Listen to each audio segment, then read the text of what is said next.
So no, first of all, the context of how the company is making is important to me. Sorry? Can you hear me clearly? Yeah, I can hear you now, yeah.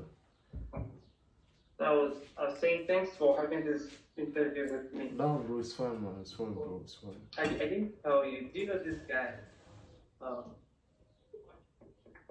Chukwumerije.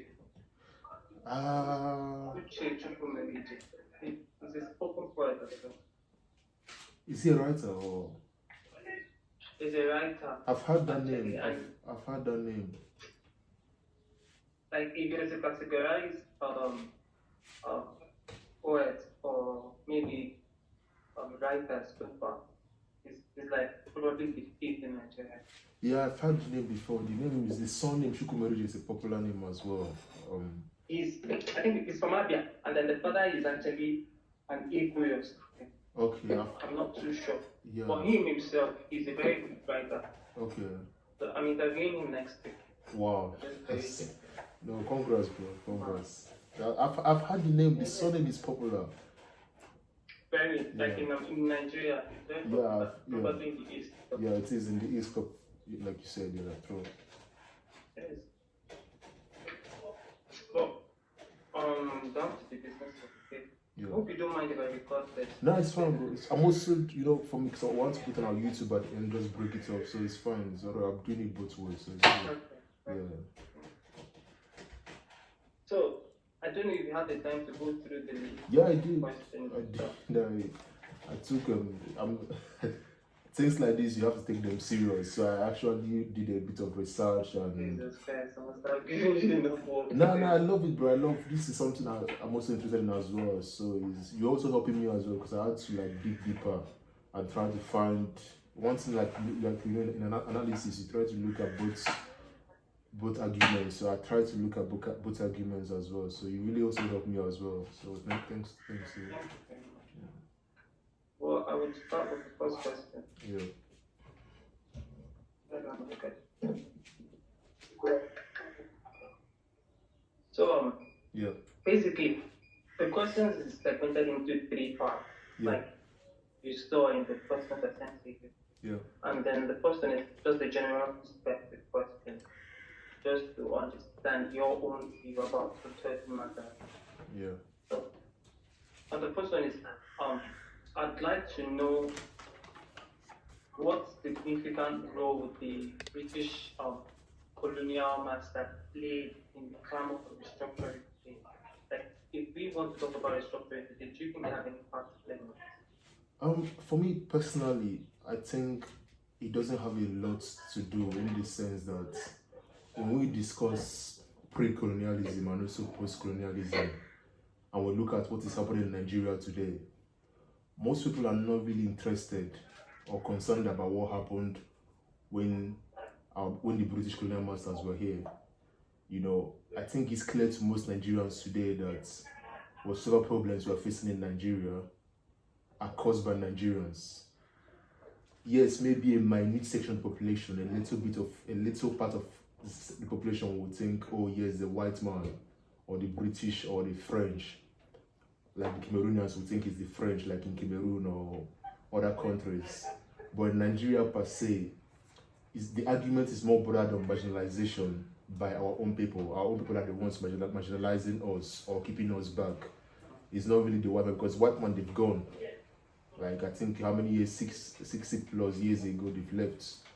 So I think it's a little bit, but not really a lot. It has just a little bit significance when it comes to the arguments of restructuring Nigeria. Well, owing to the fact that this whole restructuring process boils down to marginalization, right? Yeah. We keep asking that. Most people think, especially for those that are thinking of secession if they don't have restructuring. Yeah. They think the whole concept of Nigeria is actually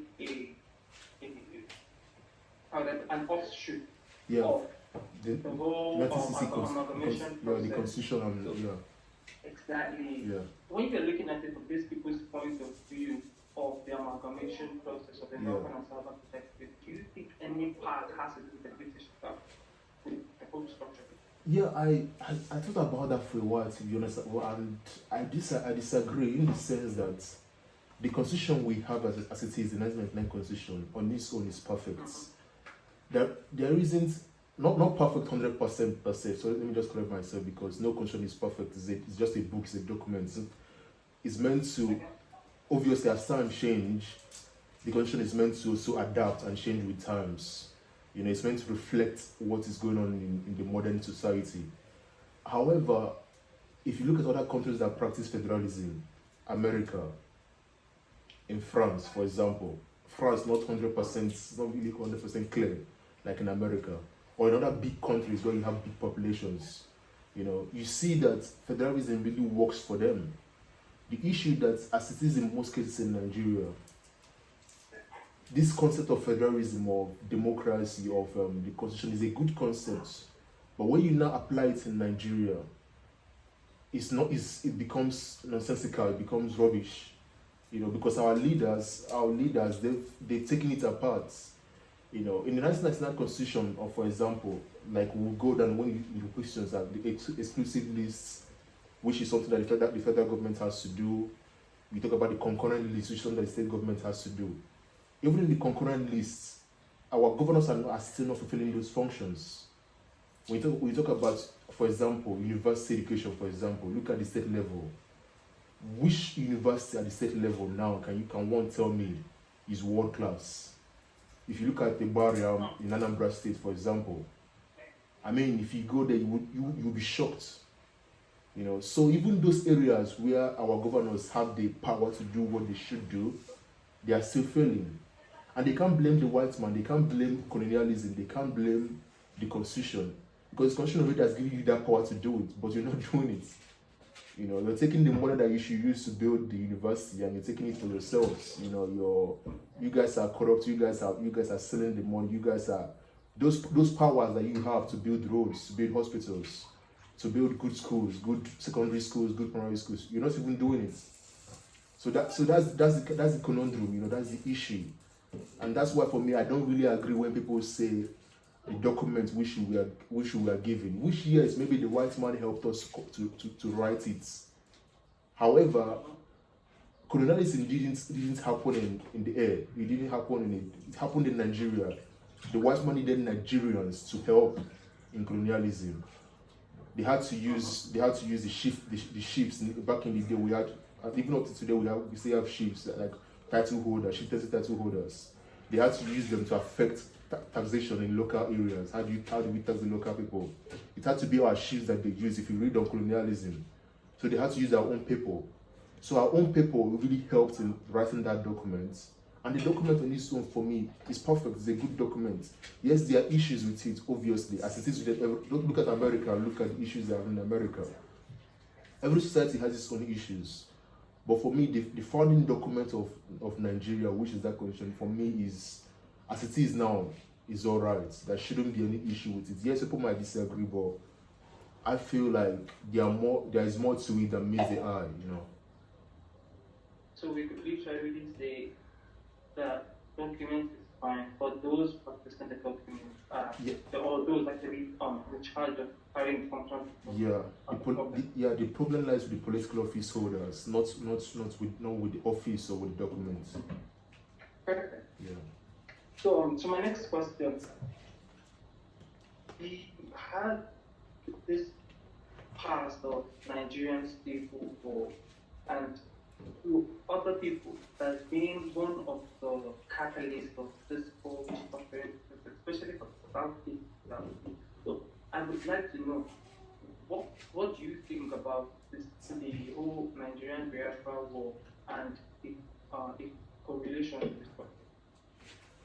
Yeah, the Biafra War of 1967 to 1970 is obviously, I think everyone will agree that is a dent in the image of Nigeria. Is a part of our history that most people would like to forget because it's a very bad part of our history. Millions died and millions were killed because of this idea of Biafra. However, I feel like, just like the first question as well, when it comes to Nigeria, restructuring Nigeria, You have the Yorubas talking about Oduduwa nation. You have the Hausas. The Hausas really are not that, their cause are not that popular yet, like the Yorubas or the Igbos. You have the Igbos then talking about Biafra. So when it comes to restructuring, then I've not seen the Yorubas banking on, oh, because of what happened in 1967, we have to leave. I've not seen that as the crux of the arguments. Yes, they want to leave. Yes, Igbos want to leave, but most people are not even talking of what happened a couple of years ago.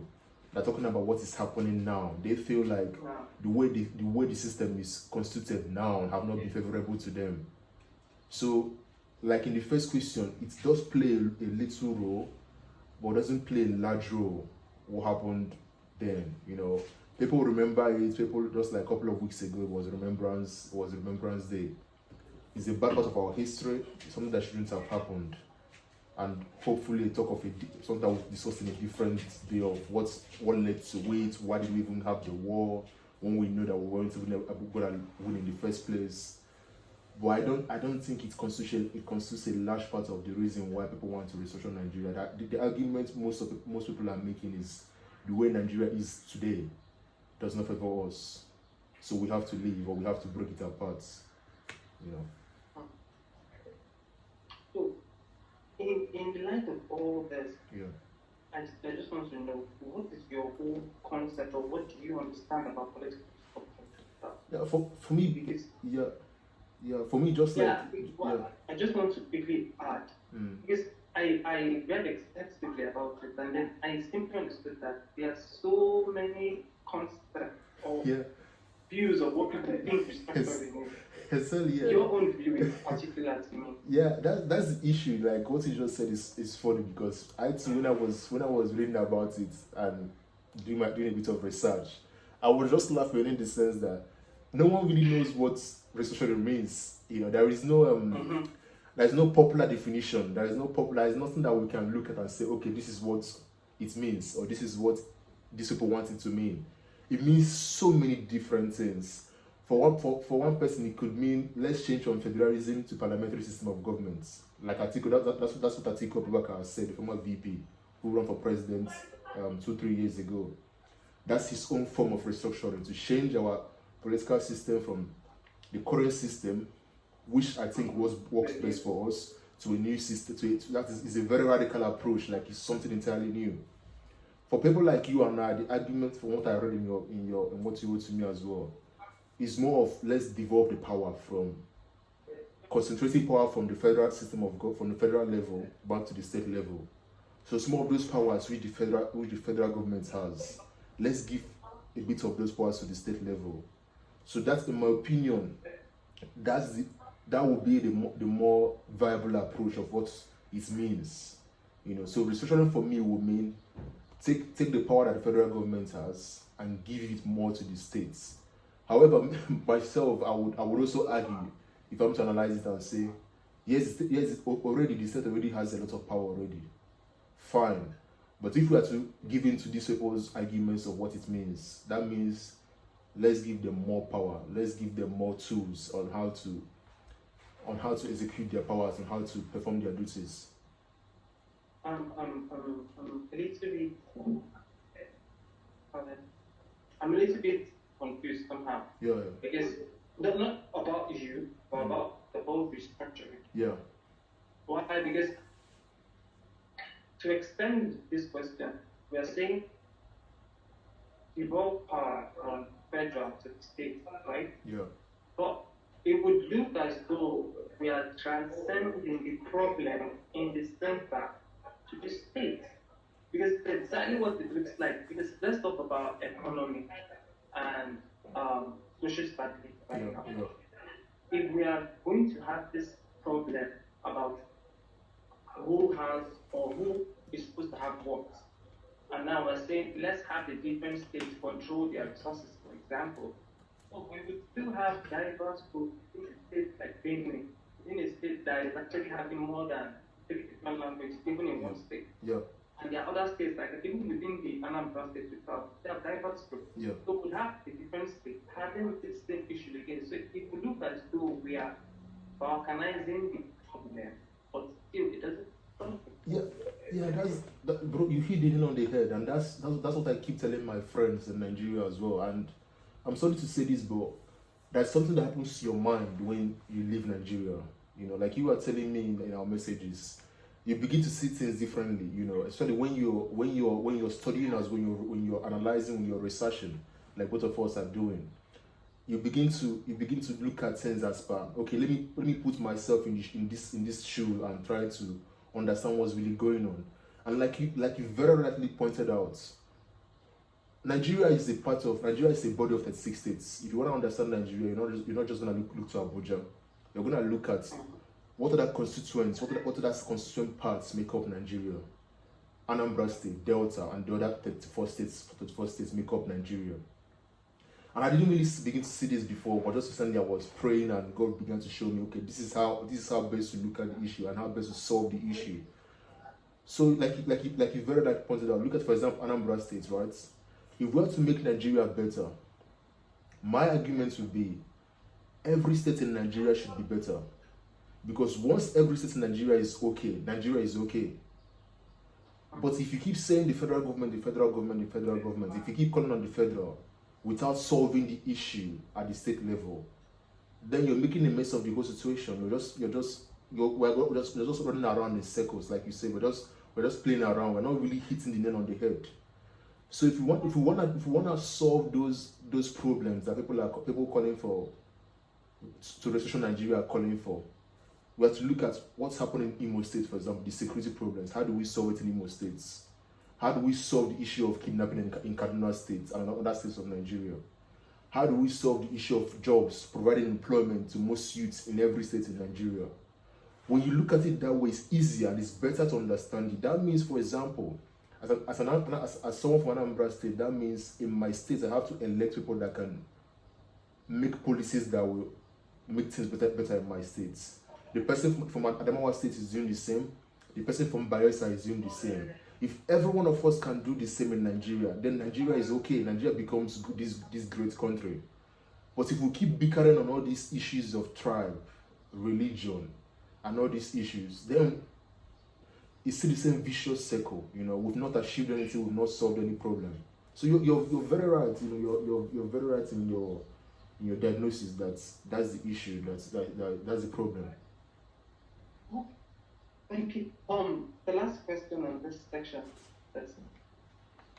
So, if you are to be Nigerian's president, what aspect of the socio-economic strata do you want to think of? Which steps in particular would you want to change if you want to call for the people? For me, this is being hypothetical in the sense that I don't really believe in it, but let's say I believe in it. Then if I believe in it, then that means I will lean towards the argument of let's take the power that the federal government has and give it to the states more. So for example, the issue of security.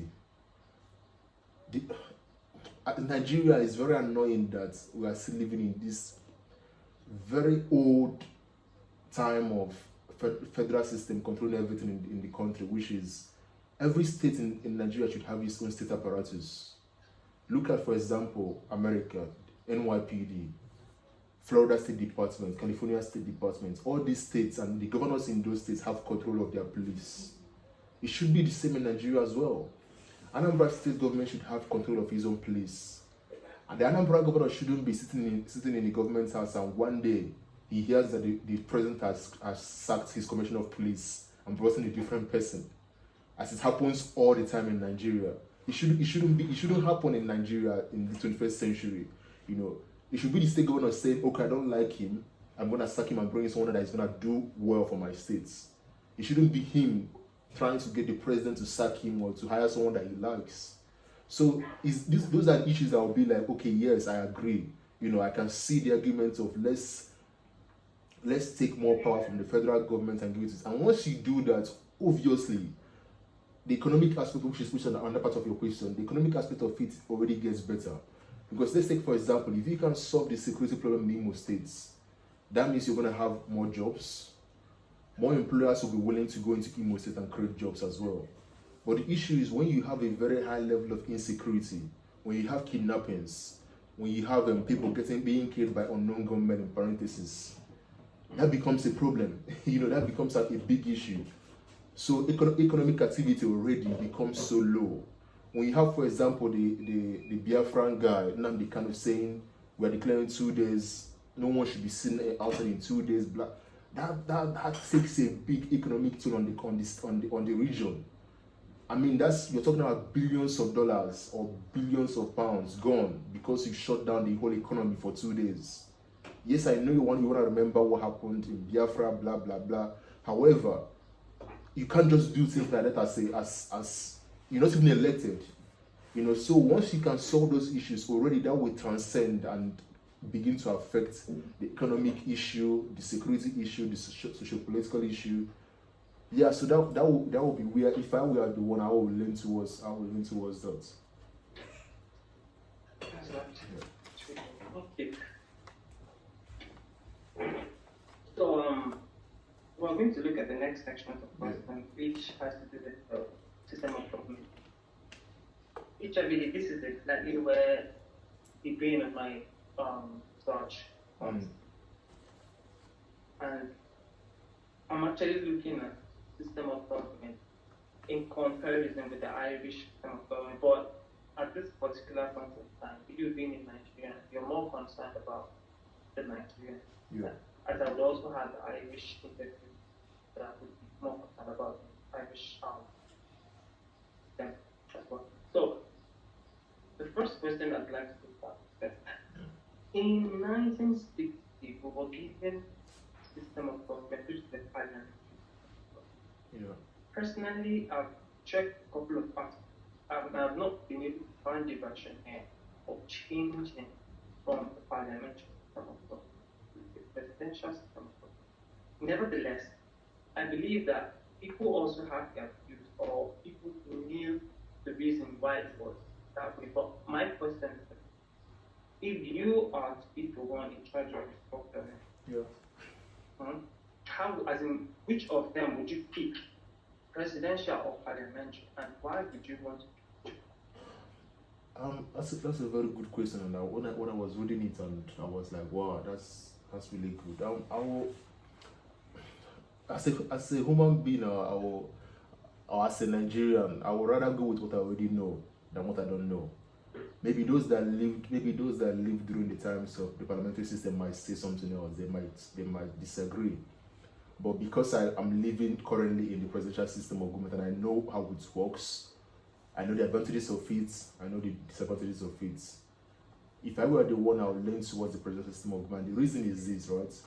Like you said before, Nigeria is a multicultural and multi-ethnic society. I mean, my friend in Delta State Progress, he speaks a different language than me. Yes, we all speak English, but even in our own states, in our own regions, we have different languages.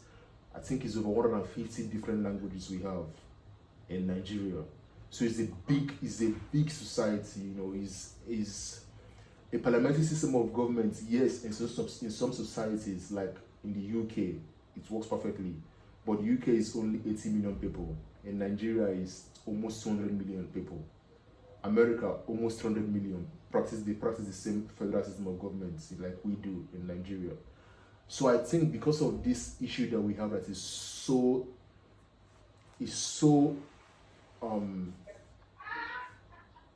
just like us, in the sense that it describes Nigeria in the sense that it just is. In other countries, you don't really have people that in very few countries like India and some other big countries, you have that same similarities. But in Nigeria, that we're a big country and we have so many languages. I don't know what else will work if not the presidential system of governments.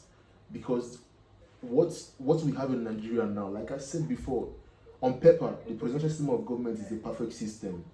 So you have the president, you have the governor, you have the state councillors, which the state councillor should be your closest affinity to the government. It shouldn't really be the governor per se. It should be your council. Like we both live in the UK. If you have any issue, you go to the council. It should be the same in Nigeria on paper. If I have any problem in my state in where I live in, I go to the council that represents my area where I live. So on paper, the presidential system of government is a perfect system. You know, I would always choose what I know. Like they said, the devil you know is better than the angel you don't know. I already know this system. I already know how it works. On paper, it's a very good system. And if we can implement it as it says on paper, then it already works very well. You know, the issue is like we said before, those that hold the political office, they've because of the way Nigeria is and because of how backwards we are, how things have been in Nigeria, they don't really care about the people anymore. You know, these people are very corrupt. These people are very they're very carefully. They're very laid back. They couldn't care less about what's going on in the country. All they care about is looting the economy of the country. So they don't really care about implementing the constitution says. So for me, that would work better for me. If we were a country of, let's say, 70 million people, then the parliamentary system of government, yes, it might work, you know. But in a country as big as Nigeria, where every Nigerian should feel that connection or that affinity to governments. If you have the council, your councillors, if you have your governor, if you have the electoral system, and if you feel your vote counts, then I feel the presidential system of government should work well for just like it's working well for the Americans. There is no reason why it shouldn't work well for the Nigerians. It's still the same political system, you know, governors, presidents, mayors, or whatever. It's still almost just a little bit, one or two differences in Nigeria. So the issue isn't really the document or the system of government. The issue becomes who are those people that are occupying those positions, you know. So yeah, that's what we are linked to. Just to follow up on this question. Yeah.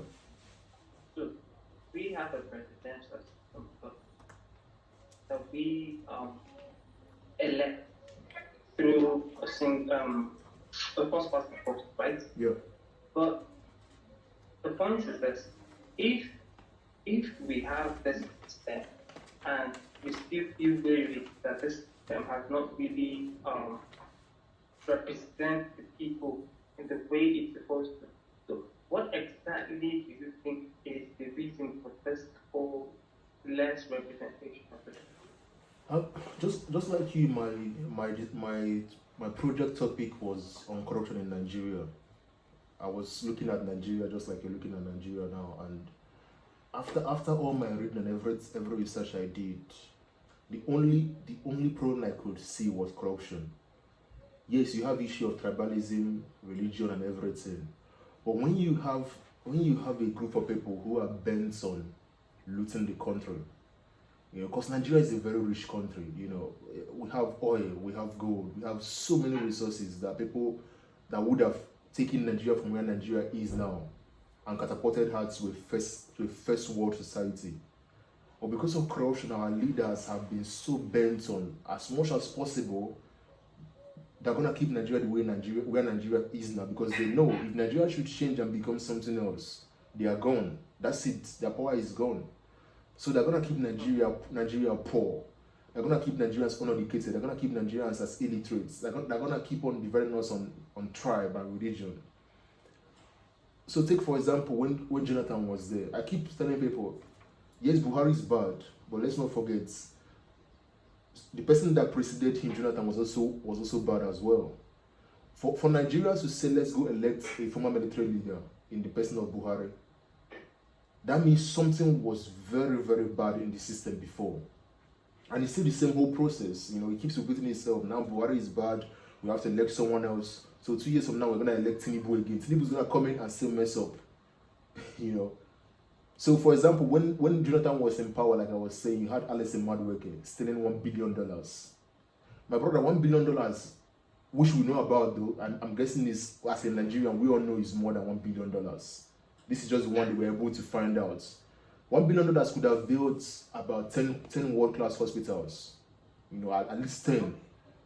You won't have a situation whereby the president of the country leaves Nigeria and comes to the UK for medical checkups, like he does. He comes to London for his medical checkups.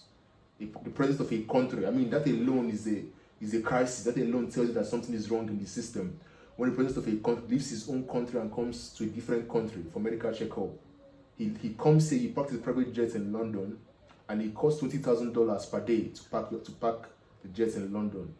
So all those monies, all those things, and it leads back to the same issue: corruption.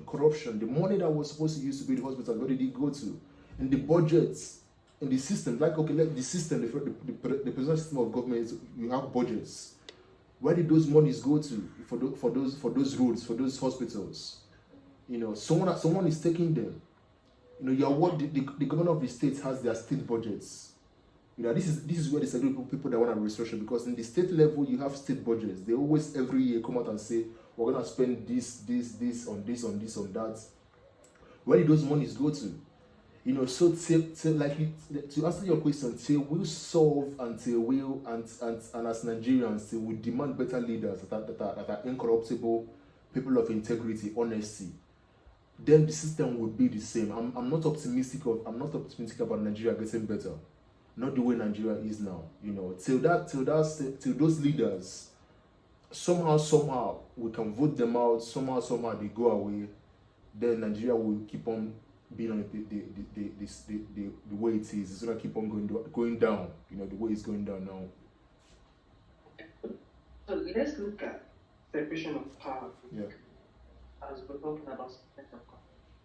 So how would you try this separation of power in this current or in Nigerian system as a whole, like the parliament, the presidential system of my state? How would you describe the separation of power? I'm kind of repeating myself here, in the sense that, so when you look at separation of powers, right, you have the executive, the legislature, and the judiciary. And what is kind of a balancing act, they all should be balancing each other, trying to find the right balance amongst themselves, the three of them. And on paper, like we said before, this is a very good system. You have the executive, the governors, or the presidents, you have the lawmakers, National Assembly, you have them checking on the powers of the executive, trying to make sure there are no excesses in government, there are no issues, there is no corruption. Their job is to, if the executive appoints someone, in some of the cases, they come to the National Assembly and be like, this is the issue, they ask them questions. Just think of America. That's a very good system. Yes, it's politicized in the sense that when the Democrats come in and when the Republicans are in power, they always try to get them. Take that aside. There's this vigorous shake and balance on the president. No matter what people think of Trump or Biden, the House and the Senate in America, they are so bent on shaking their powers. That's their job. And honestly, that's what you're there for. Like that your job in there is to shake the powers of the president. Make sure he doesn't leave the portfolio or leave his job and start doing something else. Your job is, if he ever leaves that pathway and starts doing something that you shouldn't be doing, your job is to either you start articles of impeachment or something to draw him back. So on paper, it's a perfect system. But the issue remains that in Nigeria, obviously, as it is many other issues, our leaders, they've corrupted the system.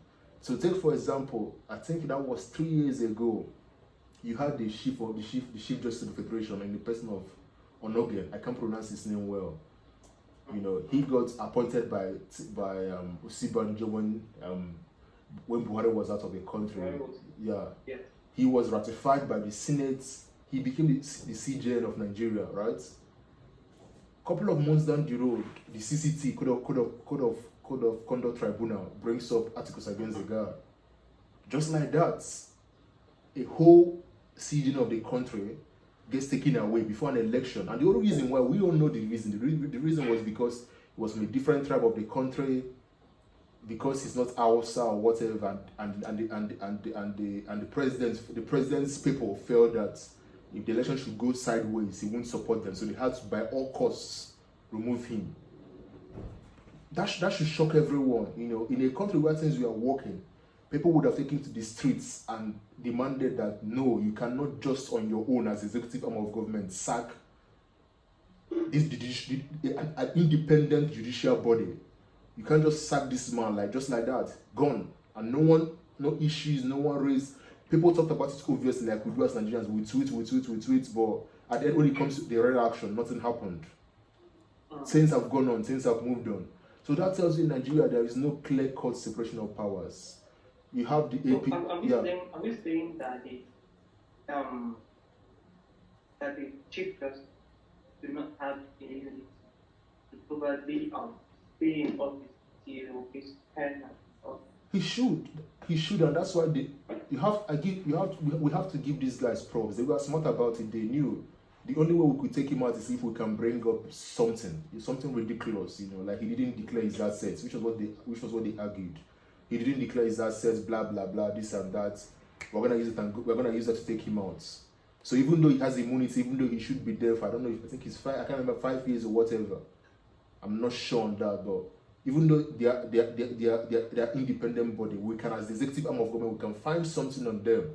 Just like you have in America where, yes, the president can fire the FBI director, for example, but really you don't want to be firing him because you know the political circumstances, you know that the media are gonna come for you, so you kind of let it be, Something in Nigeria, yes, you might have the power as the president to take him out or to remove him, but because of the uproar, just let it be, just let him be there.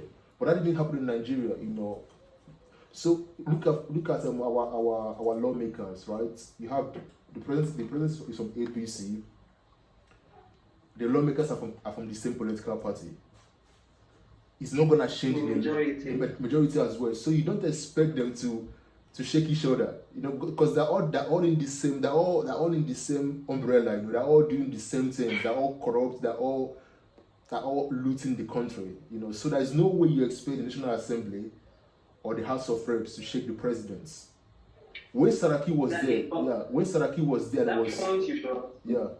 I would actually ask you something about it, but it would be probably in the section that has the electors. Yeah. But I would quickly want to say, if we have a problem where we have the majority of the political parties in the Senate House coming from the same political party that the president has, how effective do you think the check and balance would form? If they're from the same political party, is difficult in the sense that you don't want to destroy your political party by yourselves. Look at America, for example. Whenever the Republicans or the Democrats are in charge and the person in power, the president is from their own party, it's very difficult to shake him. It's very difficult to ask to question what he's doing. But trust me now. Let's say, for example, next year the Republicans take over.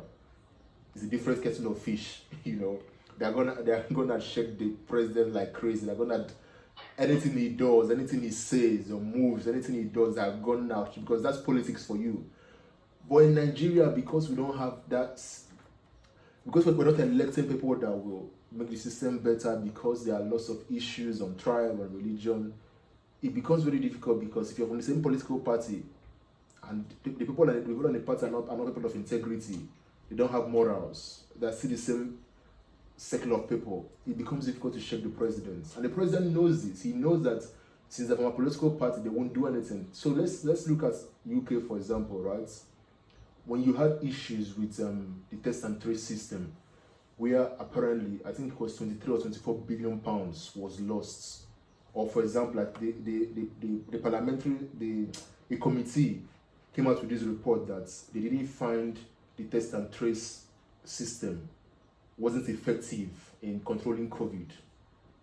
And what was spent on that test and trace system was around 24 billion pounds or 23 billion pounds, something of that figure. Ridiculous amounts of money, right? But that was a cross-section of both Labour and Conservatives, right?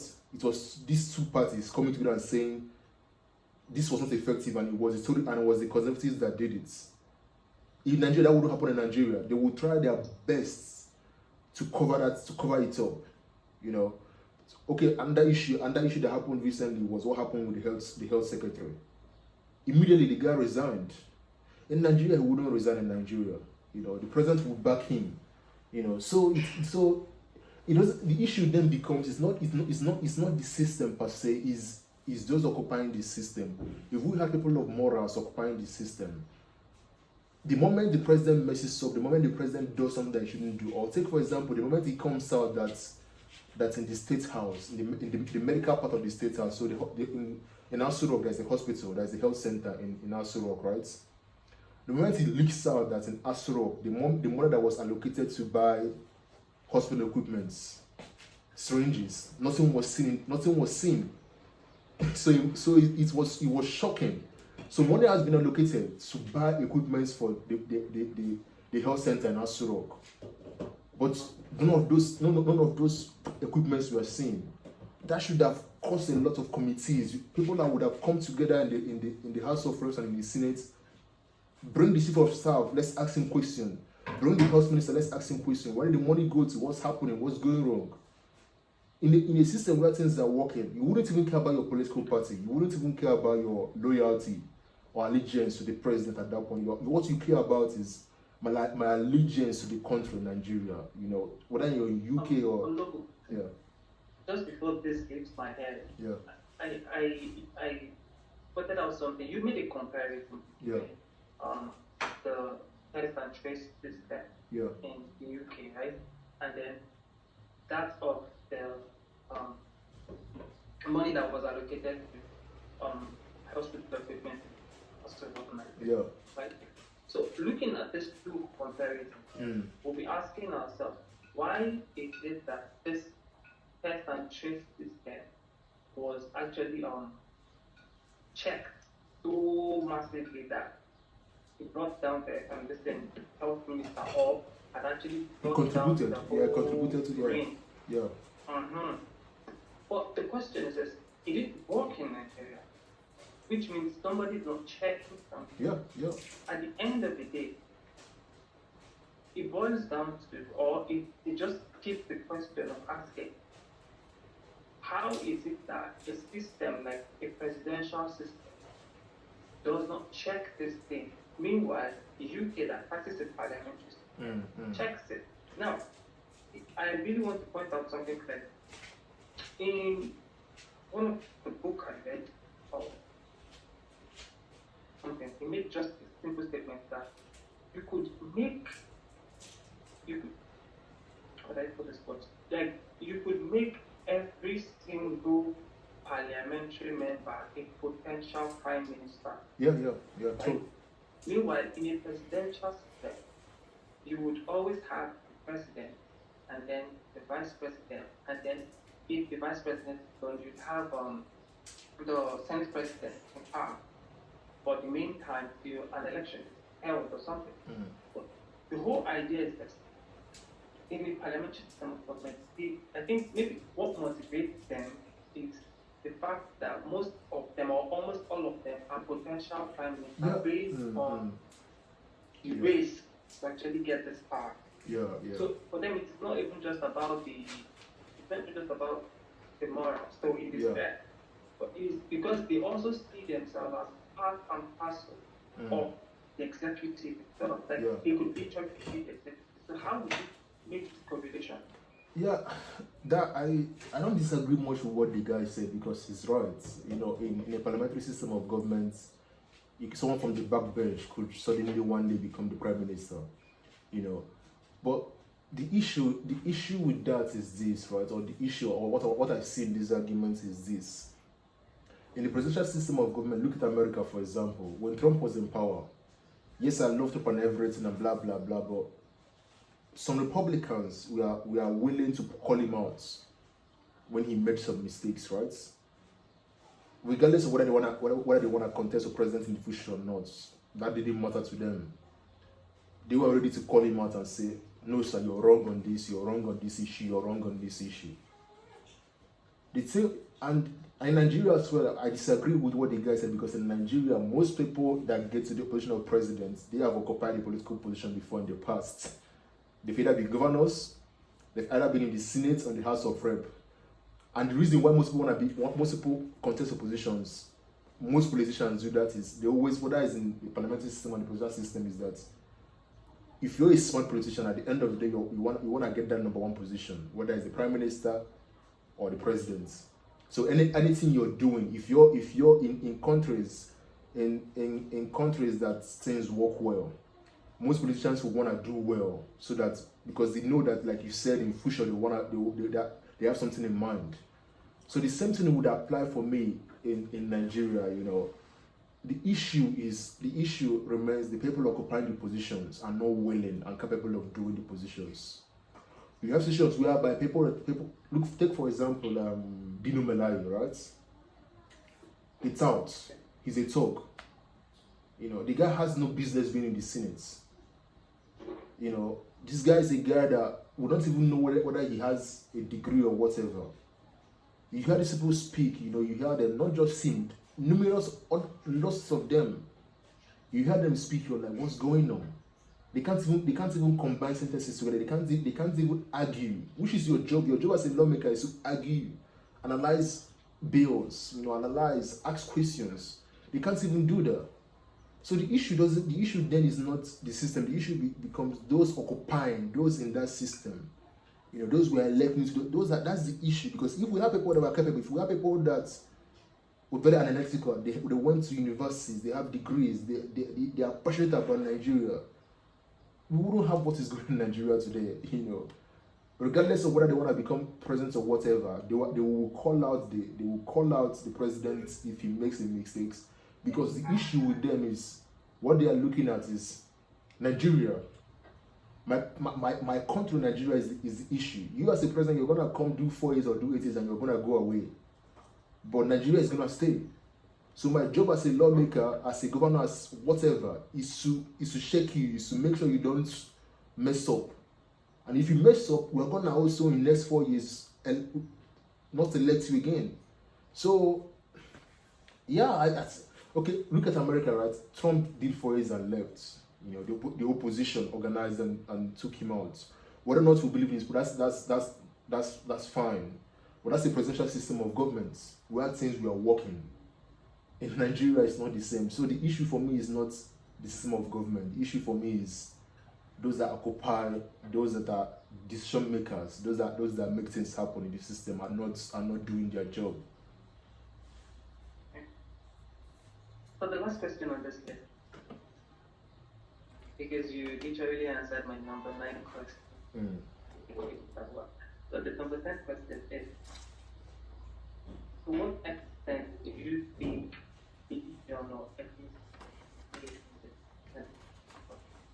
especially in Nigerian context? What do you think? Yeah, I think a lot, and it goes to this whole argument of marginalization and the whole argument of people wanting to leave and succeed from Nigeria. And the reason why is touching to me, or the reason why is a big deal, is because when you appoint people based on because they are from my tribe, or because they are Christian, or because they are Muslim, what you've done at that point in time is you've elevated mediocrity, right? Just like the issue of race, black and white. When you make decisions based on, oh, he's black or he's white, at that point you've taken someone that shouldn't be in that position and you put him in that position. So at that point you've destroyed a lot of things. That single decision has immediately had an effect on every other thing that precedes that decision. So take for example, let's say in a ministry, whether it's the DSS or the army. Let's say the army, for example, right? Because they're fighting Boko Haram. Their job is to protect the integrity of Nigeria and defeat Boko Haram.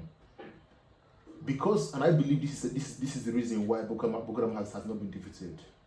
When you have a president making decisions because any chief of army staff has to be from my tribe, whether or not an Igbo man or a Yoruba man is capable, it doesn't matter. For me to appoint a chief of army staff, he must be from the Hausa region. Merit has nothing to do with it. Whether or not he's capable has nothing to do with it. The issue is finding an Hausa man. I'm going to promote him, whether he's 14 points down the ladder and he shouldn't even be the next in line. I'm going to, yeah.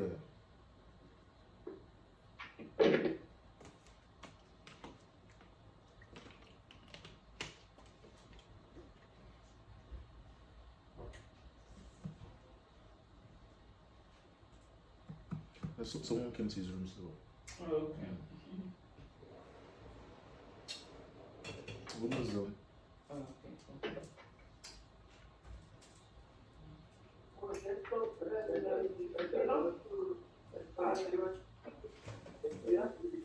how will you edit this out now? How will you edit it out? You broke it so you can edit it now, but. I'll put anything at once on YouTube. I can break it down. But this part, how will you? It's not on YouTube. I mean, I can break it out, but definitely.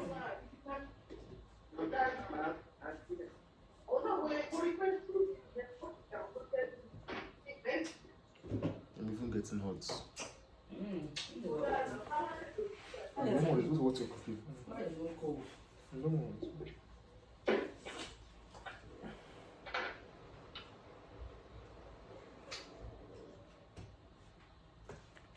Let me bring water from the fridge, please.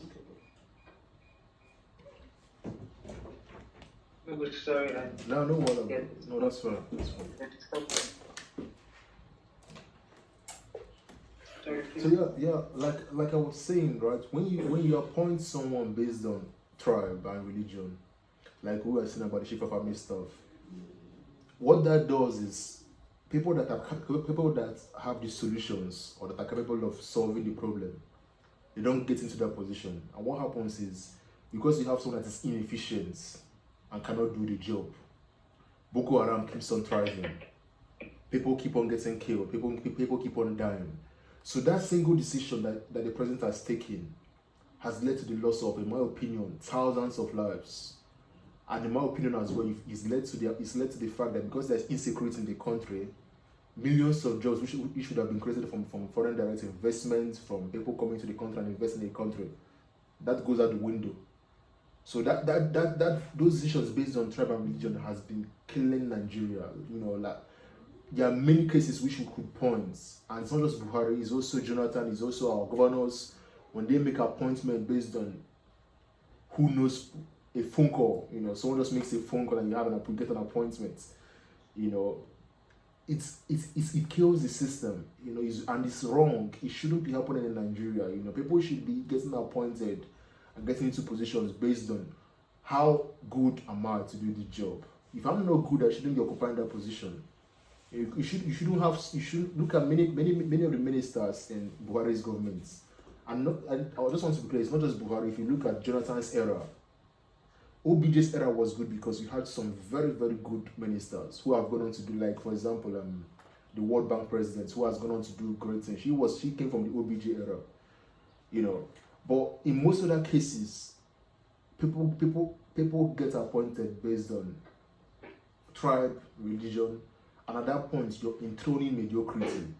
Meritocracy, which should be the order of the day. Meritocracy should be the order of the day in every system. That gets thrown out. And people that are mediocre, people that don't know how to do the job. And once they occupy the position, every other thing falls apart. You know, things begin to fall apart at that point because the people that are occupying the system, because they don't know what they are doing, they can't put the system together, they can't make changes, they can't solve the problem. You know, so yeah, that's what I think about that. Down to this last section, my question. This whole thing about politics, it boils down to power. As for me, as much as I have to say, because it is who has the power to do what, and then the question is why hasn't that person been able to do it? So the power itself is exactly what I'm concerned about. It boils down to the question: where did this person get the power from? And how articulated has the body who actually brings down this power, say for example INEC, how have they been articulated in making sure that the legitimacy that this person deserves to control this power is actually gotten through election? So the question is, will you comment, personally, will you comment on the first past post that? Because like basis for the questions that I'll be asking. Yeah. And just like I said before, I'm sorry because I'm kind of gonna be repeating myself. The first past No, it's okay. proposed system is a good system, just like a presidential system of government. These systems are practiced all over the world. America, France, everyone, most countries use this system as well. So developed countries, first world countries, right? They use this system. So in my opinion, the first past the post system, which is a system whereby the person that has the most votes win, in my opinion, is a good system, right? So my job as someone seeking an elected position, my job is to go out there and try to gather as much votes as I can. Try to convince as much people as I can to vote for me. And this is on paper, I'm not saying it happens in Nigeria, but this is how it should happen. So long as I can convince more people than the other guy or the other lady, then I get elected. So that's the wish, and I don't think anyone would disagree on paper that that's right. It's because it's vox populi, vox Dei. The voice of people is the voice of God. So long as if everyone has spoken and said we want A to be in power, then A should be in power. It shouldn't be B or C or D. But the issue is, like we said before, in Nigeria, the reverse is the case in Nigeria. Because in Nigeria, it doesn't happen that way, as we all know. Elections are rigged. People get into power through the back door, through the Supreme Court. They don't have to rely on the post, on the ballot box anymore. All they rely on now is my connections in Abuja, my connections to the president. So long as I have the president on my beck and call, even though I lose in the ballot box, I can go to the president and tell the president that, oh, I want to be in power, and they can talk to the Supreme Court, and the Supreme Court will give me the election. So yeah, in my opinion, is a perfect system. Not perfect, because nothing is really perfect in life, but it's a good system. It works in a system where things are working. Well, then, would you agree with me? Yeah. That political power, basically, if political power is divided, would you actually tell me how effective the first past the post system is in bringing this power from the people? Yeah, it's very effective because, like you said, if the people speak, the people speak in their numbers and say, let's say, for example, if you have 1 million people that are eligible to vote and have their PVCs, right? And 800,000 and 600,000 of them say they want A to be elected, then A should be elected so long as A has 600,000 of the votes. That should be the case, regardless of whether B, C, D. If B, C, D, and E now share the rest of 400,000, that's fine. In America, they use the same system as well. You could see that the margins are so small. 10,000 votes, 12,000 votes, 14,000 votes, so it's not a perfect system, but so long as I can be able to convince more people to vote for me, then I should be the one to get elected. That's the game. The game is a conversion game. That people should vote for me. People that are in my party should come out and vote in their numbers. My job as well is also try to convince people from the other party to see reasons with me and vote for me as well. So long as I can be able to do that, then I should be elected. That I should get into power. So that should be, in my opinion, that should be the voice of the people. So the people that have spoken in their numbers, in their large numbers, for one person, and that one person should be the person. The rest, they can try again next time. Sorry? They can go to hell. No, they can try again next time. So they can try. Oh, thank you. So, you are telling me right now that come 2023, when Nigeria will be holding their next election, that the electoral system is effective and would be able to bring them the best election.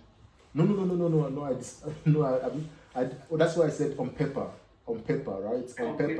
On paper is a good system. But just like I said before, the issue is that in Nigeria, okay, let's say for example what happened in Imo State.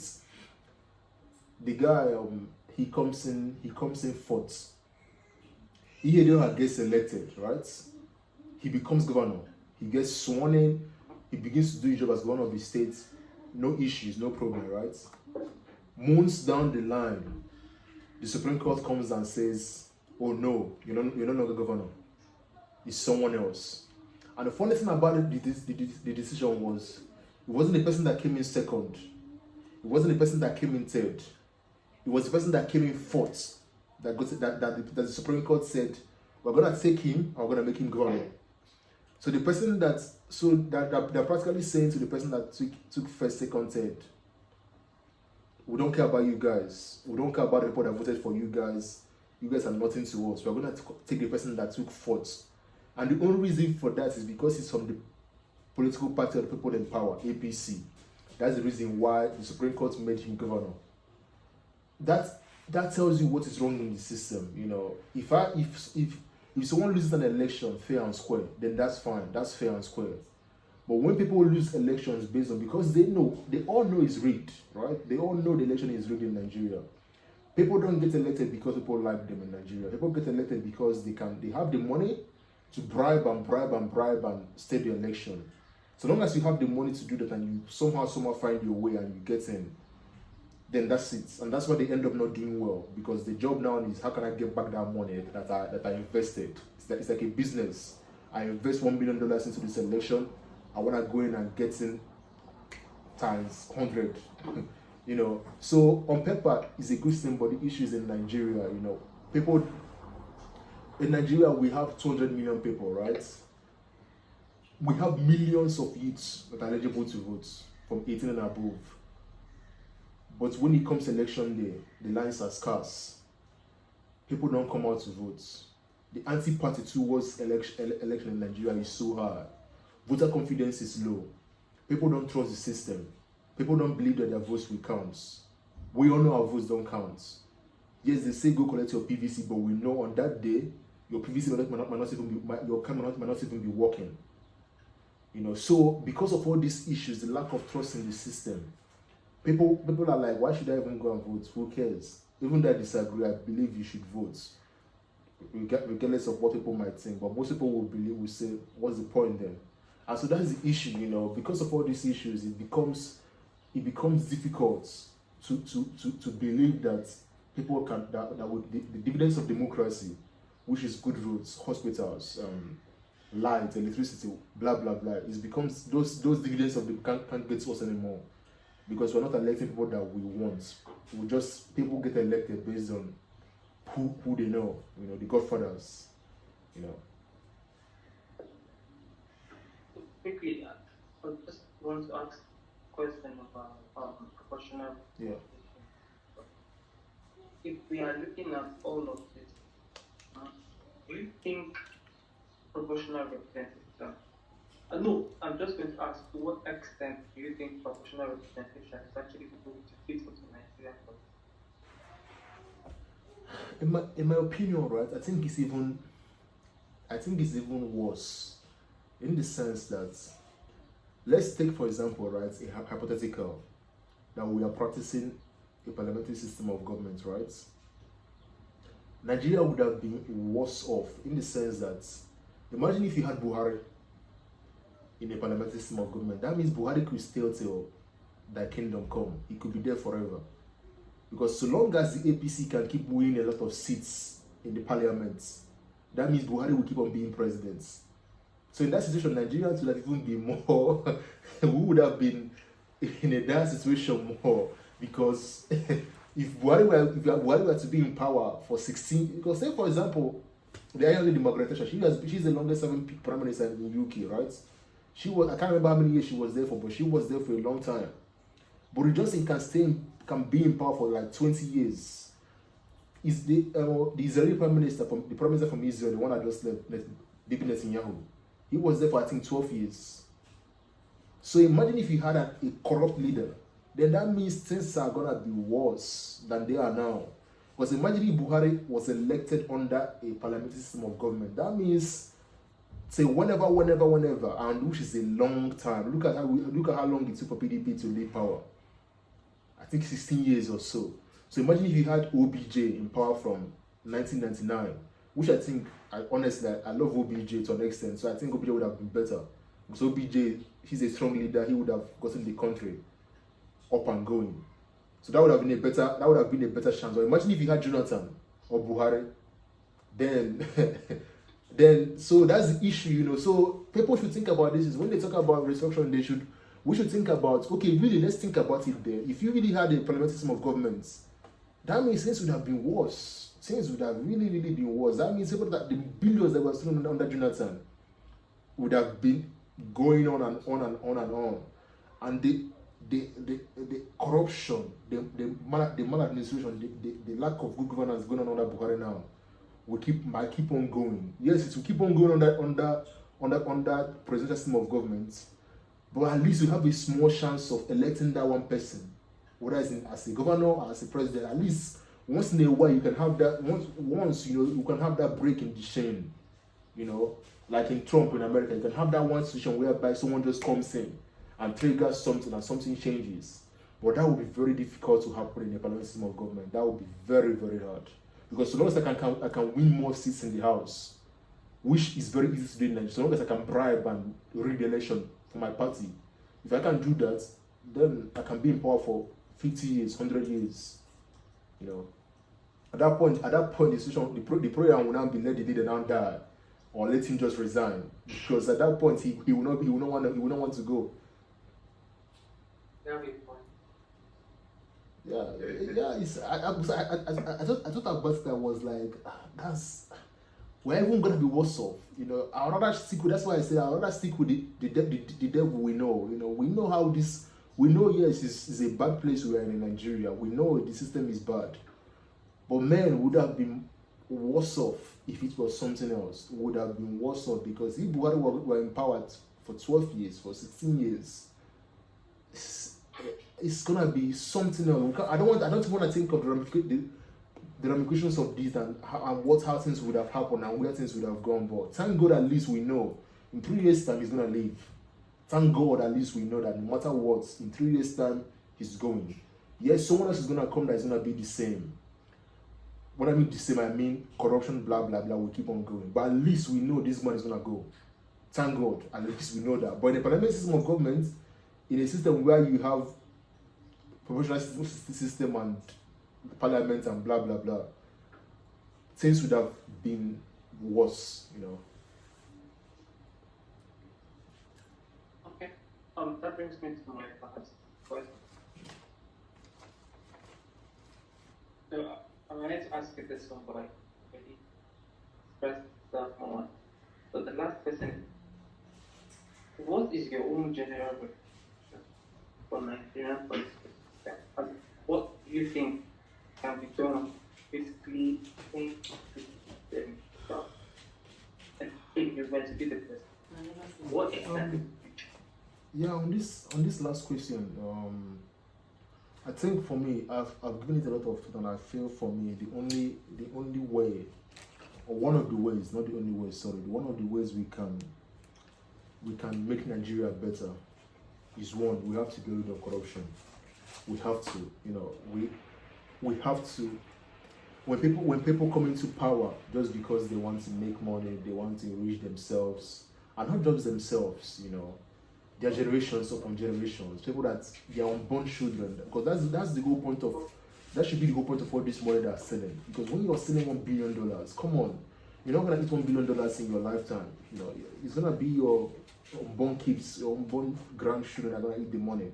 You know, so say we get rid of that corruption and sleaze in the system, then things are gonna keep on going out the way they're going. And for me, how can we do it? Elect people that are passionate about Nigeria. Elect good, young, vibrant leaders. Let's do away with these old people. They failed us. Yes, people might say, okay, young people, what about Desmond Elliott in House? He's just one out of a million other people. We have people that are good. People like you and I, and many others that we speak to. We meet other people that love Nigeria and want to change things. You know, people like that get elected, and they go in there, and they build the roads, they build the hospitals, they build the schools. Till we get to that point, then I don't see. Like I said before, I'm not optimistic about, and I'm a very optimistic person. But with the way Nigeria is going now, with the current leaders, okay, take for example, in November we have an election coming up in November in Anambra State for our governor, right? For the candidates I'm seeing, I'm not optimistic that they're gonna do anything different. And the reason is because it's still the same names, it's still the same political party, it's still the same godfathers. It would be foolish of me to expect something else to happen, because if it was the godfather that brought in Obiano or Peter Obi that's bringing out this same person, why should I believe something different is going to happen? It's still the same well that the water is coming from.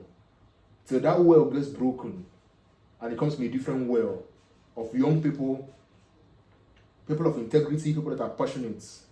Then I'm sorry, it's going to remain the way it is.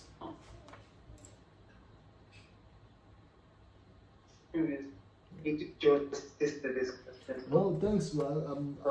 Yeah, thanks. I'm really happy we got to see you again. It's been a long time, man. Like, how many years? 6 years or something? Like 5 years, bro. Like, I was really happy. First of all, I was really happy when I saw when I saw your stuff on Facebook. I was like, wow. I'm really happy that you're where you are. You're doing so well. Like, and I'm happy that from what we are saying privately, you intend to stay back, and because.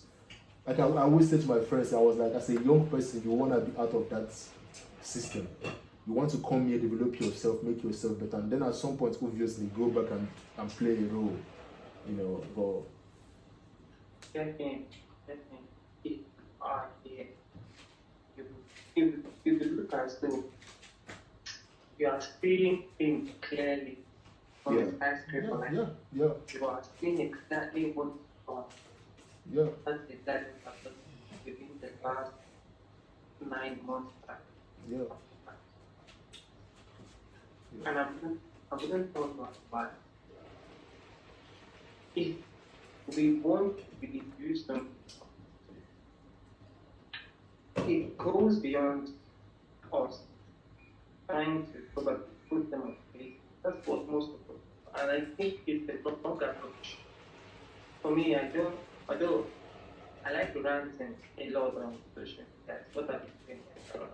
But I think what we need to do is to keep ourselves, first of all, about how to qualify opinion. It's one of the things that we don't know how to do. And we are always having the notion that until it comes to protest and right, that's exactly what it is. No. Practically, it's wrong. It's wrong. Because I know here they have public affairs practitioners that what they are basically opened for, or why they are even registered, is probably air people's minds. If I have an issue about the president and I go to this person, he probably loves for me. He probably pushes my voice out there through other means, through communication, right? And I think we need to start looking for ways to talk to the government without starting with the price. Yeah. To start deciding what the government wants. No, I'm not saying that protest is wrong, but I'm telling you that there are other means. And that brings me down to this point. The media is exactly what we take for granted, even as politicians. Take the media for granted, but the media is that how what Barry goes to win election. Yeah. It has never happened before. I agree. The incumbent governor, but it happened. Yeah. And the media played a big role in it. Yeah. Now, for me, I think we need to start looking for a way to sell particular ideas. Say, for example, if I want to sell you now as a president, I don't need to start with your name. I need to start with what you can do. Yeah. Then people would reconcile to the name. Yeah. So, if you do it that way, you will be promoting integrity rather than yourself. Yeah. So let them put the label on.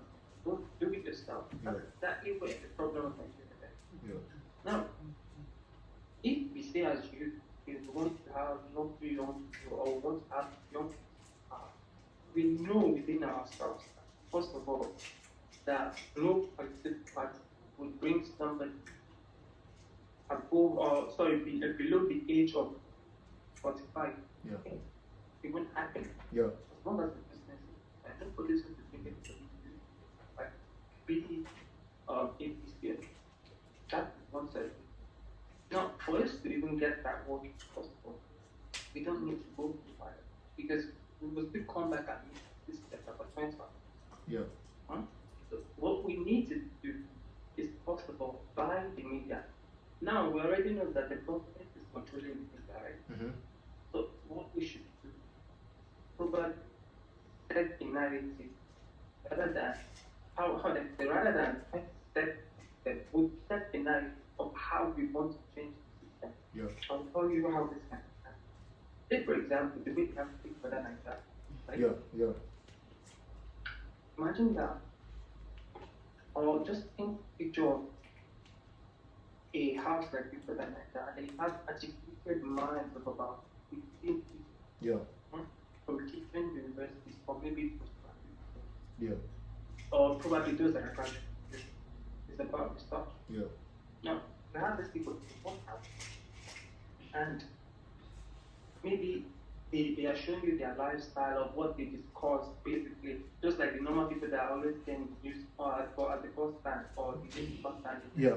Yeah. Arguing about politics and all that. Mm-hmm. But this time, it's like them being in that house, reading and researching that house, talking about things that are happening in Nigeria in that house, and then once in a while, just the way they do it in Britain, that they come back in a week, maybe on Sunday, and then they get to probably present a paper or a topic or a debate, but then this is articulating. Yeah. Yeah. Now the idea is not for you to, okay, basically it's for you to promote them, or for you to promote research and all of that, or open words and all of that. Mm-hmm. But the main idea is for you to tell the person in each state.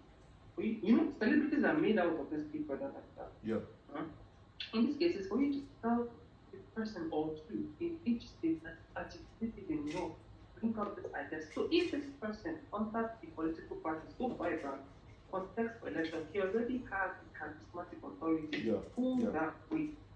Yeah. No, I don't. Yeah. Yeah. I don't know if you get my point. Yeah, It makes a whole lot of sense rather than us trying to fight the system so ready. Nah, We don't have it over that. yeah, I told my wife when NSAS was happening, I told her that's the wrong way to go about it. And I agree with you, bro. Like you can't fight a government that is bent on maintaining the status quo. You can't fight them by protesting or by rioting or by, if that will make things worse.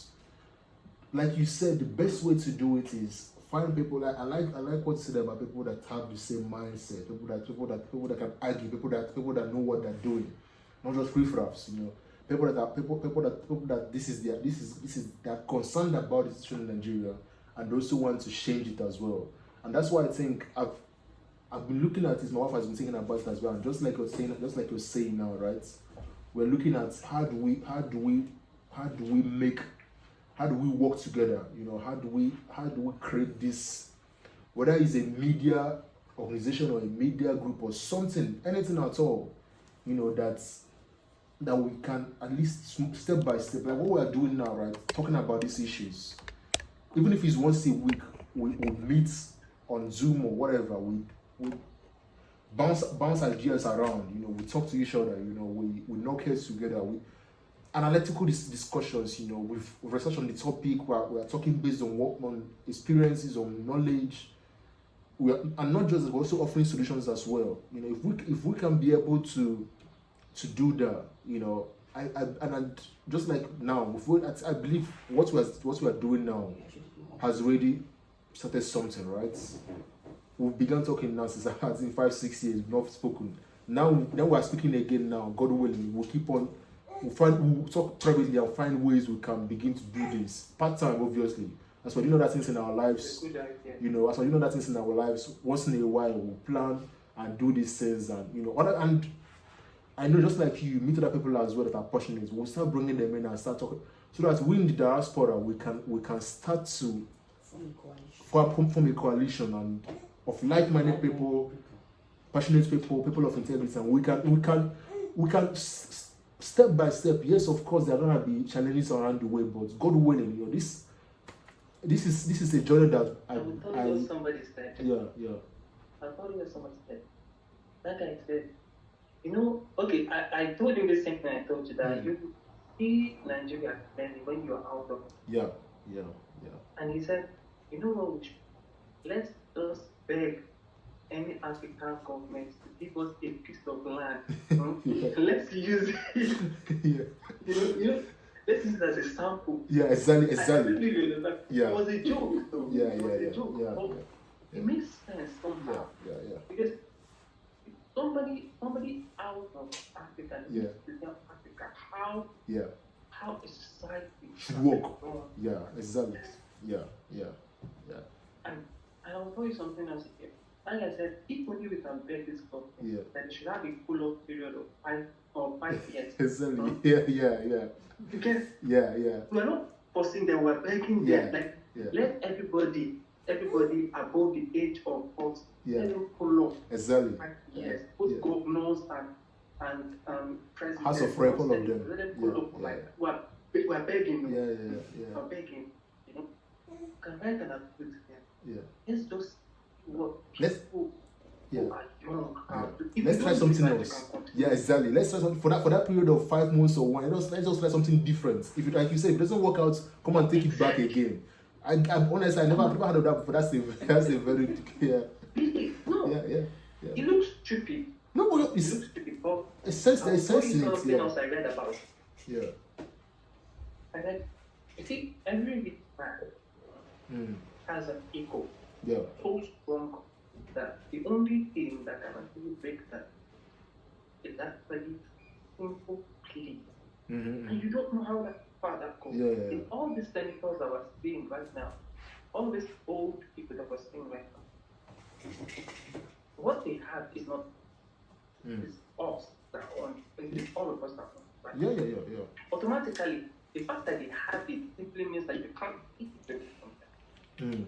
But think of the situation whereby all these people that are protesting right now are going down to the houses of their senators, of their constituencies, or their not fighting. So let's beg them, please give us 5 months or 1 year. Let's just elect people among us that will probably do it. And let's see if what we are saying makes sense. Does it mean exactly? Yeah. No, you're right. Yeah. We need to fashion new approach apart from violence, because this whole violence keep welling in every time. Keep welling in.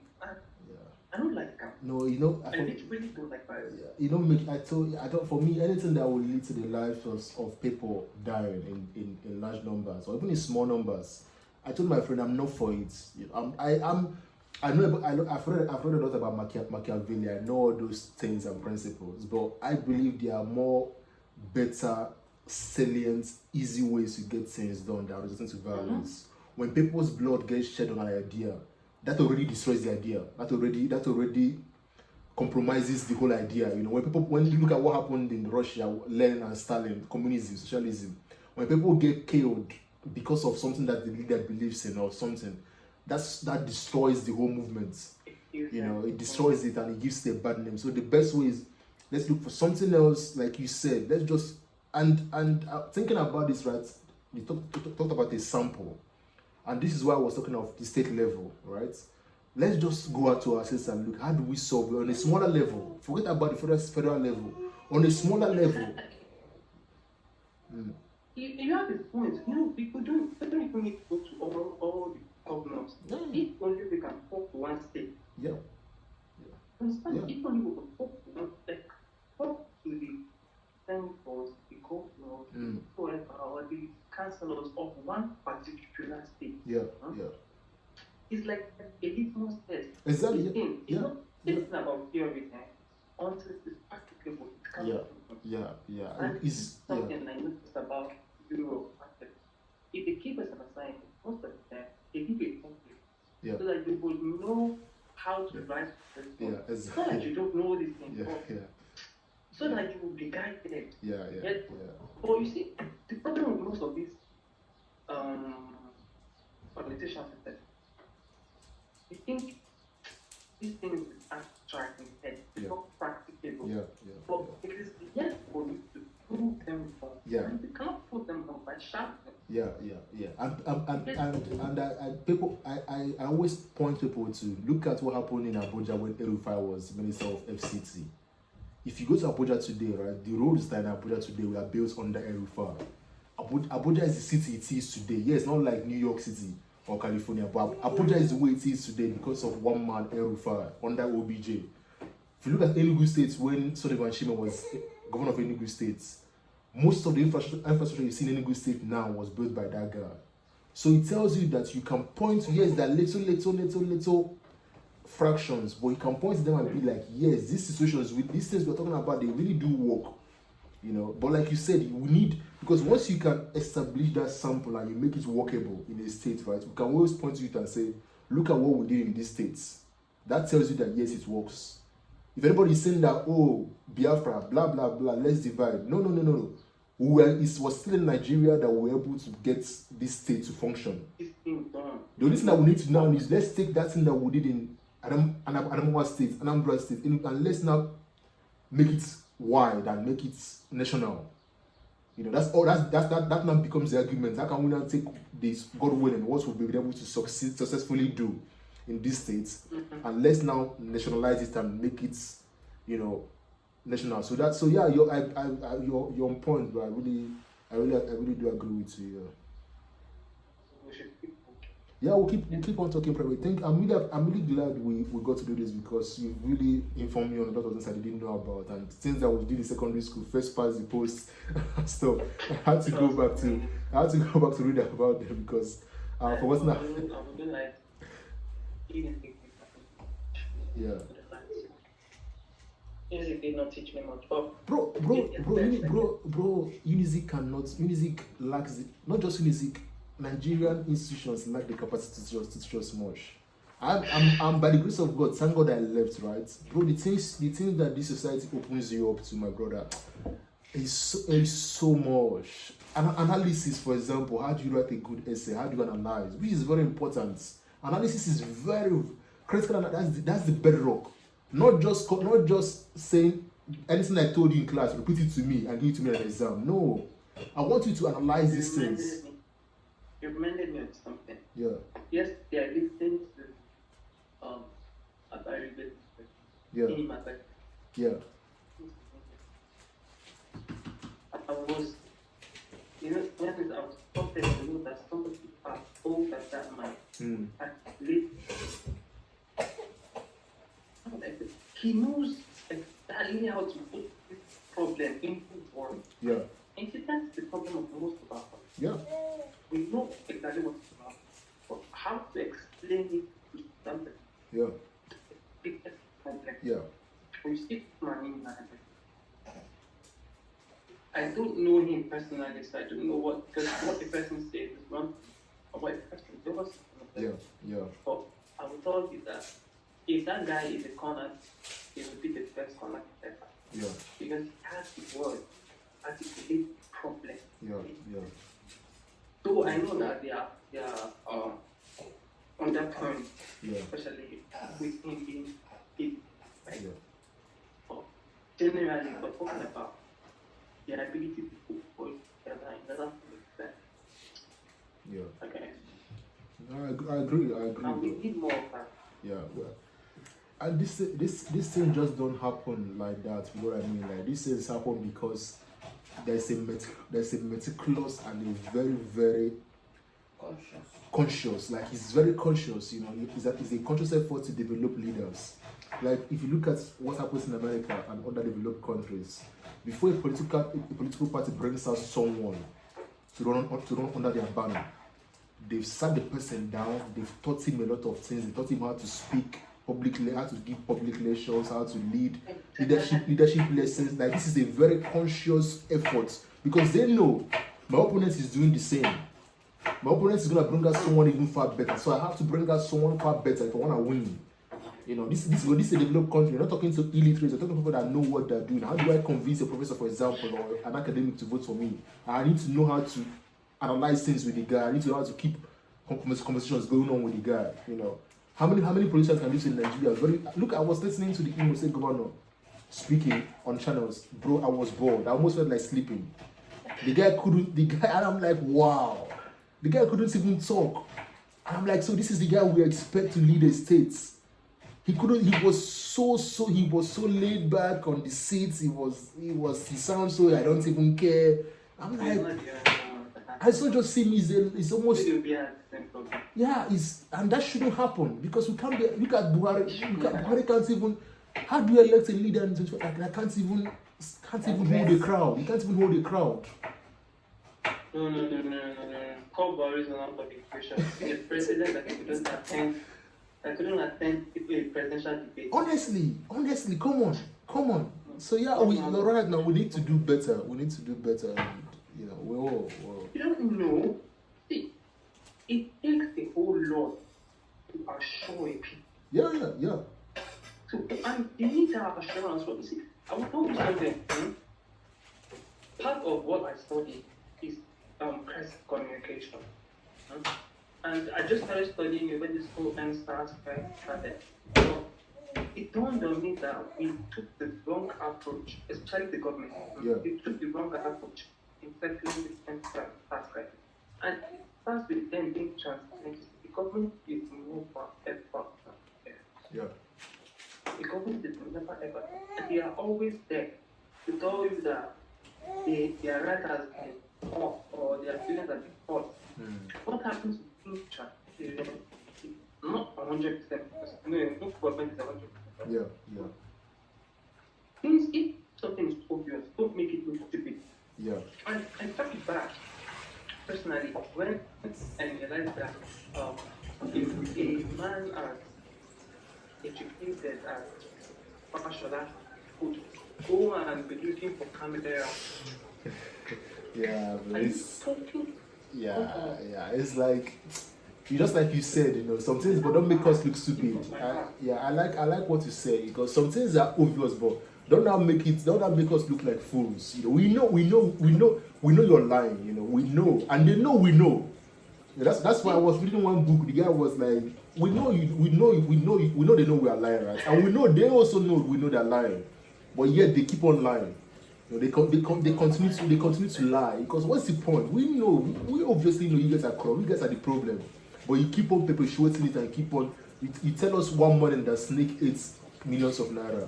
The next few weeks you tell us that I don't know. So it's ridiculous. It's strange. It's ridiculous. And it's, yes, this thing you're saying is true because it started with following money, right?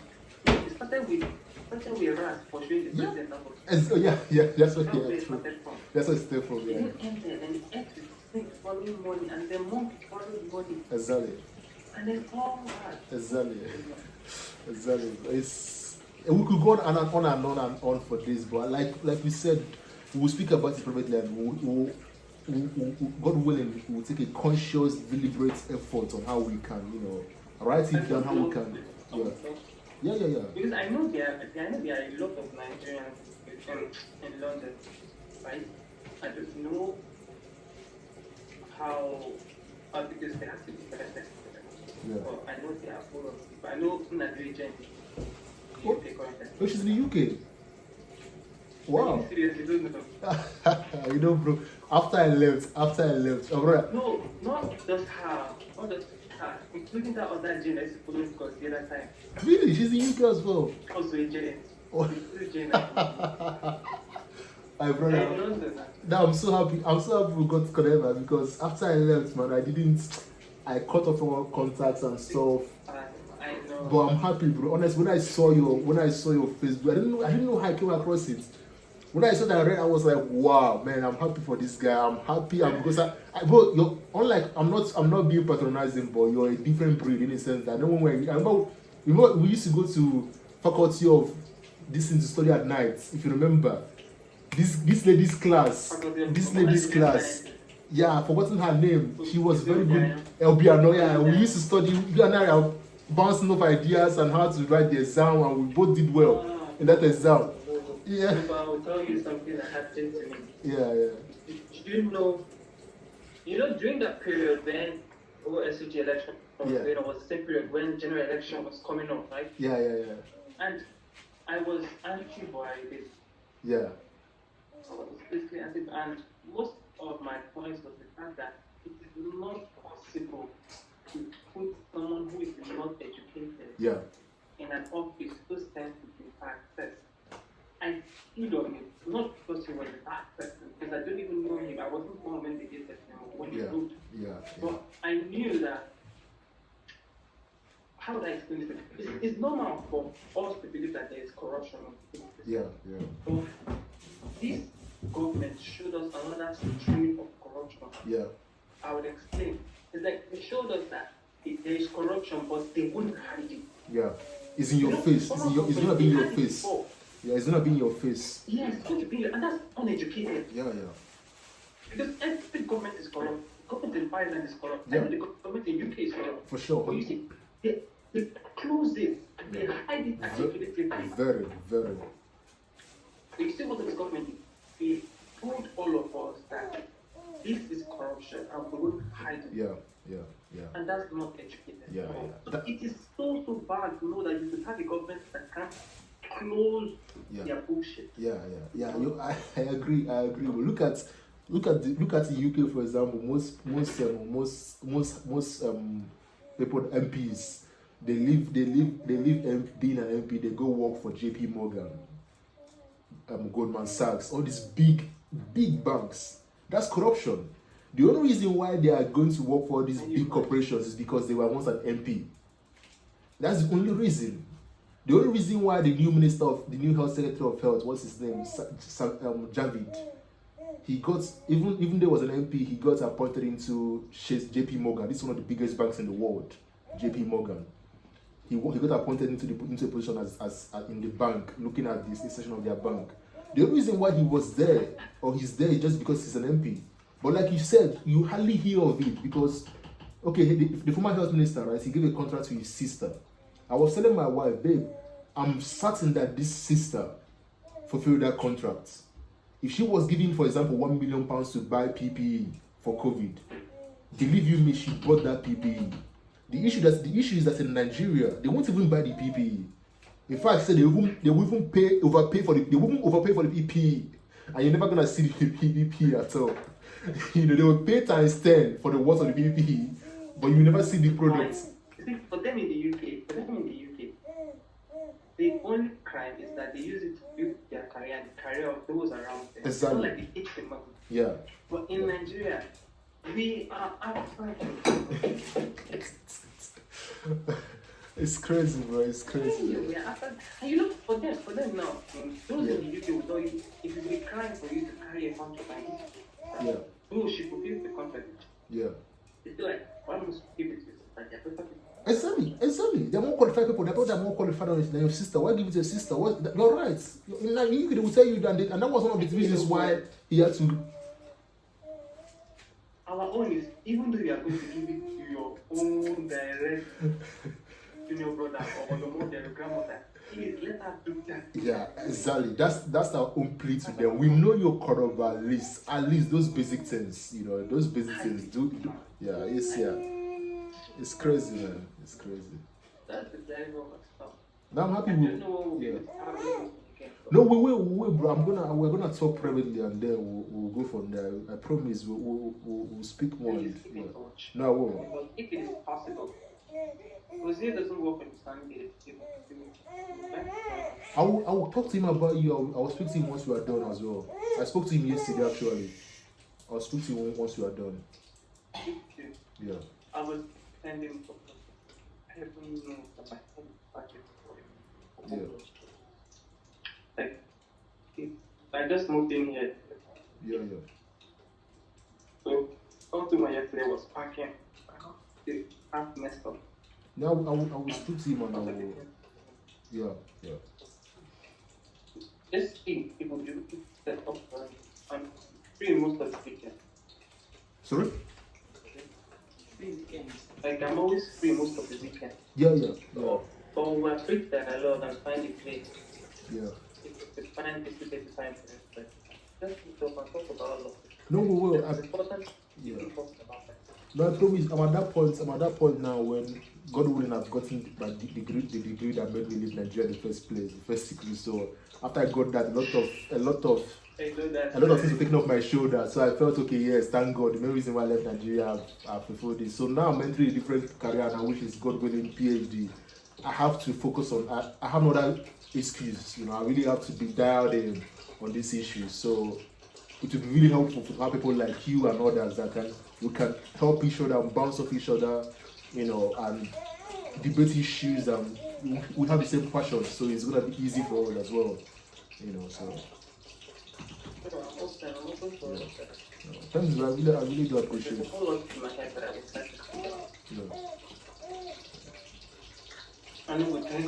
No, thank you so much. I'm so grateful. Thank you so much, bro. So I'll keep in touch, right? No, definitely. And my regards to your wife. No, thanks, bro. Thanks. We'll talk more later. Thank you so much. Thank you.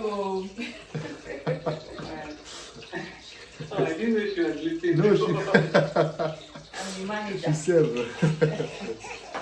Thank you so much. You guys have to take care. No. I'm happy with that. No, thank you so much, bro. We'll talk. Bye. Yes.